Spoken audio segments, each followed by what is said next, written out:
नमस्कार दोस्तों। आज हम बात करेंगे एक एंटी एलर्जिक टैबलेट के बारे में, जो एलर्जी की बेस्ट टैबलेट हैं, जिसमें बार बार छींके आना, सर्दी होना, खांसी चलना, सांस फूलना, बार बार कफ बनना, बॉडी में खुजली होना या स्किन में जलन होना, इन सभी परेशानियों से बचने के लिए आप मोंटास एल टैबलेट यूज कर सकते हैं। इस टैबलेट का डोज, साइड इफ़ेक्ट एवं बेनिफिट वो आगे मैं आपको वीडियो में बताने वाला हूँ।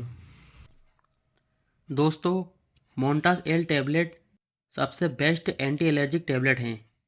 इसमें हम कंपोजिशन की बात करें तो इसमें मोंटेलुकास्ट सोडियम एवं लियोसिट्रोजिन हाइड्रोक्लोराइड होता है। मोंटेलुकास्ट एक ल्यूकोट्रिन एंटागोनिस्ट होता है। साथ ही इसमें लियोसिट्रोजिन एक एंटीहिस्टामिनिक ड्रग है। लियोसिट्रोजिन हिस्टामिन को ब्लॉक करके स्नीजिंग, छींके, इचिंग, खुजली, वाटर नॉइज, नाक से पानी आना, इन सभी परेशानियों में रिलीफ देता है। मोंटेलुकास्ट लंग्स के अंदर स्वेलिंग और ब्रीथिंग से राहत दिलाता है। ये दोनों ड्रग मिलकर एलर्जी के सिम्टम्स को कंट्रोल करते हैं।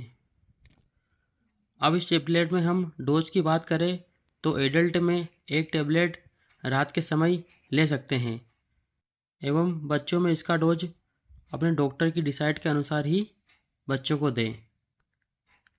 इस टैबलेट को ज़्यादा मात्रा में लेने पर कुछ साइड इफ़ेक्ट भी देखने को मिले हैं, जैसे नींद आना, ड्राई माउथ, मुंह सूखना, हेडेक, सर दर्द होना, थकान होना, माइल्ड डिजीनेस, हल्के चक्कर आना। इसके साथ ही दोस्तों, इस टैबलेट के कुछ इम्पोर्टेंट पॉइंट भी हैं, जैसे एल्कोहल अवॉइड करें, इस टैबलेट को लेने के बाद ड्राइविंग न करें। यह टैबलेट आपको मोंटास एल के नाम से मेडिकल स्टोर पर आसानी से मिल जाएगा। दोस्तों, जानकारी अच्छी लगी हो तो वीडियो को लाइक करें एवं चैनल को सब्सक्राइब जरूर करें। Thanks for watching this video. धन्यवाद।